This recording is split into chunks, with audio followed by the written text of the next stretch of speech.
Olá, meus amigos, minhas amigas, sejam muito bem-vindos a mais um programa Prova Final. Você sabe, um programa realizado na TV Justiça em parceria com a rede LFG de ensino.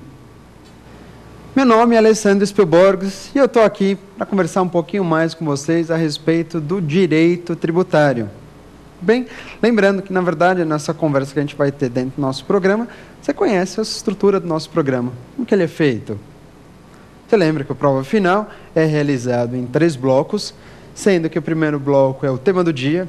Tema do dia de hoje é um tema bastante interessante. A gente vai falar dos tributos instituídos em caso de guerra, tributação em guerra, tudo bem? Não guerra tributária, mas tributos instituídos no caso de beligerância. Esse será o nosso tema do dia.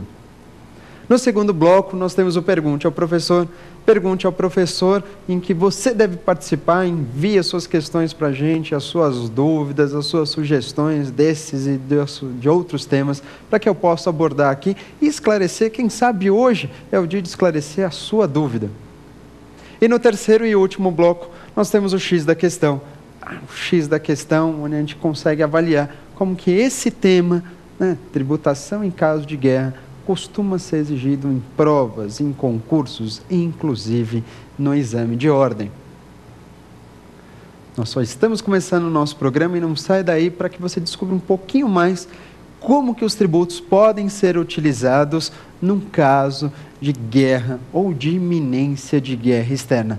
Bem, não sai daí, conto com você, é só mais um instante, já retornamos.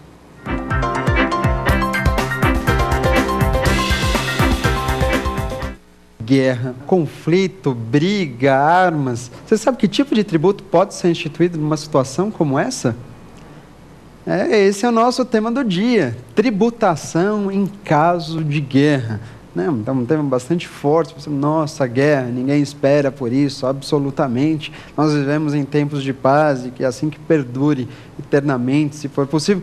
Mas uma coisa é certa, existe perspectiva constitucional versando sobre a tributação que pode existir justamente no caso de guerra. Bom, vamos lá. Para a gente falar de tributos instituídos no caso de guerra, criados no caso de guerra, primeiro a gente tem que ter a ideia de que qual ente político teria condições, na verdade, de instituir esses tributos. Ou seja, a Constituição Federal, ela deve ter marcado uma competência para instituir tributos no caso de guerra. E quem é que possui essa competência? Quem é que recebeu a competência para instituir tributos numa situação de beligerância?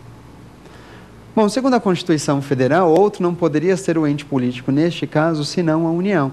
E é verdade, né? Você pensa, numa situação de guerra, é claro que você está mexendo, na verdade, não com o ente político só, União. Você está mexendo com o país. Perfeito.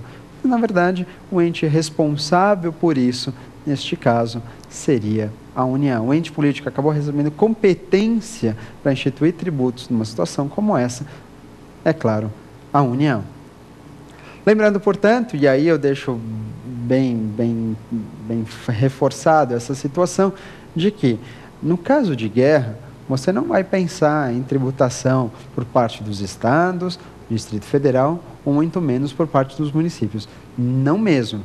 No caso de guerra, você deve lembrar da União. No caso de guerra, você deve lembrar tão somente da União. Esquece estados, Distrito Federal e municípios. Você deve lembrar da União.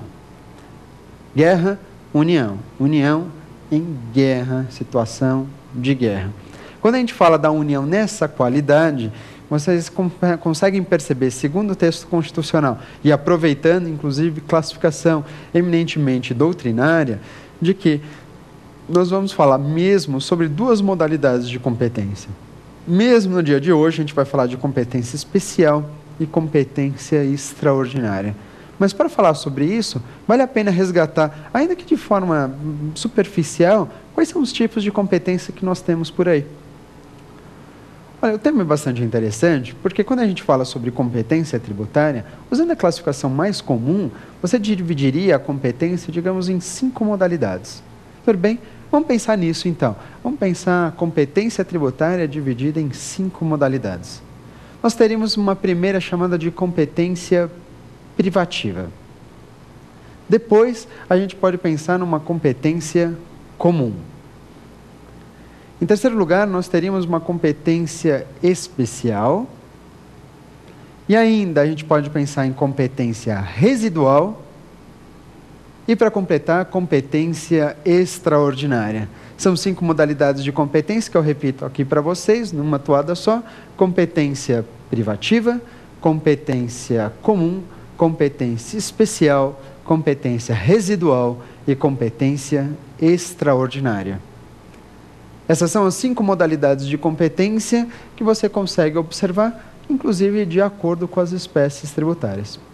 Lembrando aqui, tecnicamente, de que competência privativa diz respeito a impostos. Tudo bem? Competência privativa diz respeito a impostos, e você sabe que é uma modalidade de competência que pertence a todo e qualquer ente político.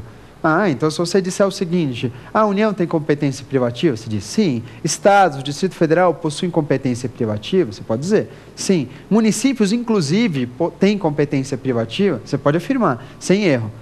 Também, competência privativa, todos os entes políticos possuem. Isso se dá porque cada ente político tem seu imposto, na verdade, de forma particular, de forma privativa. Ok? Então, competência privativa, todos os entes políticos possuem. Agora, pensando na segunda modalidade de competência, a chamada competência comum. Como que ela funciona e que tipo de tributo é envolvido pela competência comum? Quando a gente pensa em competência comum, é uma competência naturalmente comum a todos os entes políticos que permite a eles instituírem, na verdade, os mesmos tributos. Que tributos seriam esses? Competência comum diz respeito a taxas e contribuições de melhoria. Porque taxas e contribuições de melhoria são comuns a todos os entes políticos. Uma taxa eventualmente instituída pela União seria igual a uma taxa instituída pelo Estado, seria igual a uma taxa instituída pelo município. Então, taxas e contribuições de melhoria têm a mesma estrutura, a mesma perspectiva, indiferente, sendo irrelevante o ente político que a institua. O que pode ser diferente é, na verdade, no caso de taxa, o serviço público. Por quê? Se taxa custeia um serviço público, e o serviço público pode ser federal, estadual ou municipal, isso significa dizer que as taxas podem ser cobradas por quaisquer entes. Ok, mas taxa é igual para todo mundo. Mas não quer dizer que o ente político pode instituir qualquer tipo de serviço público. Porque tem serviço público que foi elevado à alçada da União, à alçada do Estado, à alçada do município. Então, existem serviços públicos específicos para cada ente político. Mas quando eles forem custear esse serviço público, específico e divisível, esse serviço público será custeado sempre pelo mesmo tributo. Neste caso, um tributo denominado como taxa. Tudo bem? Isso é só para relembrar a competência comum. Mas tem mais. Competência especial. A competência especial já é um dado um pouco mais interessante para a gente, porque a competência especial, ela envolve, digamos, 2 tributos. Quando você pensar em competência especial, você deve lembrar um pouquinho sobre empréstimos compulsórios e contribuições especiais. Competência especial diz respeito a empréstimos compulsórios e contribuições especiais. E a pergunta é, qual o ente político que tem condições de instituir esses 2 tributos? Olha, empréstimos compulsórios e contribuições especiais são, a rigor, tributos. Você deve lembrar que empréstimos compulsórios e contribuições especiais provavelmente vem à mente União. Não é verdade? Sem dúvida, empréstimos compulsórios, tributos federais. A gente vai falar um pouquinho mais sobre eles hoje. Agora, e as contribuições especiais? Também competência da União. Contribuições especiais também de competência da União. Entretanto, não são todas as contribuições especiais que podem